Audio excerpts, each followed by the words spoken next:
Ito mga kahabibi, mainit-init pa na balita. Para sa akin, opinion ko lang ito ha. Kasi nga, bawat isa may kanya-kanyang opinion at bawat isa may kanya-kanyang, takbo ng buhay, history ng buhay, ika nga. So ito, si Queen Dora nag-post about kay Pokerat. I just saw them in the social media. So I just wanted to make my own idea about that happen, anong nangyari. So ito, nakakagulat talaga, nakakatakot talaga na magbukas ka ng sikreto mo, no?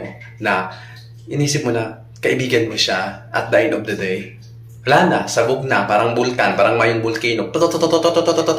Be, magkaagulo man lahat, magkaaway man kayo, tingnan mabuti, isaalang-alang yung pagkakaibigan ninyo, yung sikreto, kalas i-keep na, paubaya mo na lang sa Panginoon, hindi yung lahat ng baho isa sa publiko mo, Hello mga habibi, may magko-comment na naman na, kasi normal lang yan sa magkaibigan na magbitawan ng salita. Be, kung alam mo namang ikakasira ng kaibigan mo at kung alam mo namang na alam mo sa sarili mo na ganun talaga siya at mas matanda ka pa sa kanya. So, pwede namang mag-private talk kayo, pag-usapan ninyo, o kung hindi na madala, so silent na lang, sabihin na lang ang Panginoon na lang yung bahala sa'yo.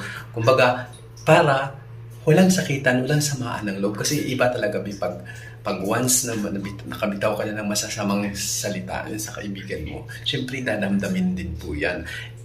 Mas mahirap talaga pala magtiwala sa akala mo na totoong kaibigan mo. Yung pala, backstab ka pala.